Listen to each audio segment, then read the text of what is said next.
سید السادات حضرت حسن بن علی رضی اللہ عنہ کی پیدائش جمہور کے نزدیک رمضان 3 ہجری میں ہے۔ اس اعتبار سے نبی مکرم صلی اللہ علیہ وسلم کے وصال کے موقع پر ان کی عمر 7 برس اور کچھ مہینوں کی ہوئی۔ 7 برس کی عمر ہی کیا ہوتی ہے جس میں کوئی علمی کمال حاصل کیا جا سکتا ہو، لیکن اس کے باوجود حدیث کی کئی روایتیں ان سے نقل کی جاتی ہیں۔ کسی نے ایک مرتبہ حضرت حسن رضی اللہ عنہ سے پوچھا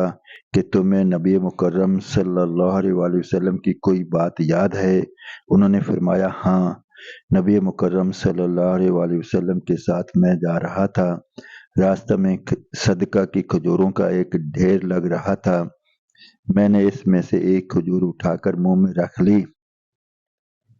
نبی مکرم صلی اللہ علیہ وسلم نے فرمایا کخ کخ یعنی ہا ہا،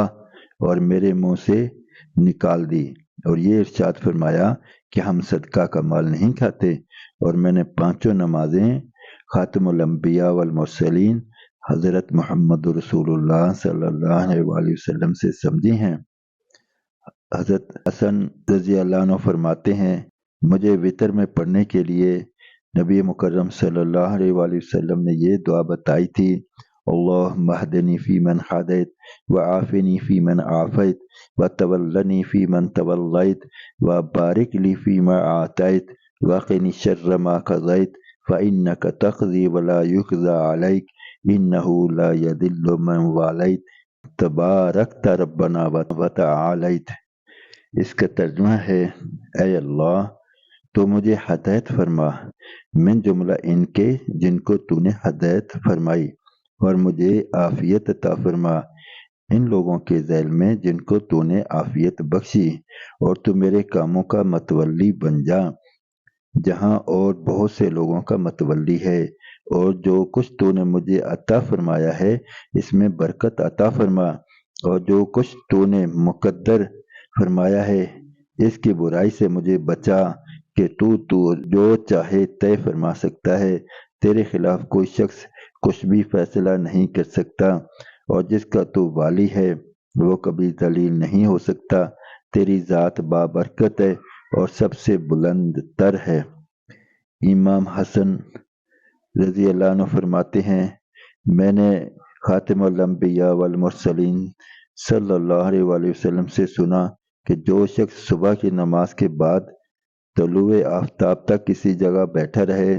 وہ جہنم کی آگ سے نجات پائے گا۔ حضرت امام حسن رضی اللہ عنہ نے کئی حج پیدل کیے اور ارشاد فرماتے تھے مجھے اس سے شرم آتی ہے کہ مرنے کے بعد اللہ رب العزت سے ملوں اور اس کے گھر پاؤں چل کر نہ گیا ہوں۔ آپ نہایت حلیم مزاج تھے اور پرہیزگار۔ مسند احمد میں متعدد روایات ان سے نقل کی گئی ہیں، اور صاحب تلقی نے ان صحابہ میں ان کا ذکر کیا ہے جن سے 13 حدیثیں روایت کی جاتی ہیں۔ 7 برس کی عمر ہی کیا ہوتی ہے، اس وقت کی اتنی احادیث کا یاد رکھنا اور نقل کرنا حافظہ کا کمال ہے اور شوق کی انتہا۔ افسوس کہ ہم لوگ اپنے بچوں کو 7 برس تک دین کی معمولی سی بات بھی نہیں بتاتے۔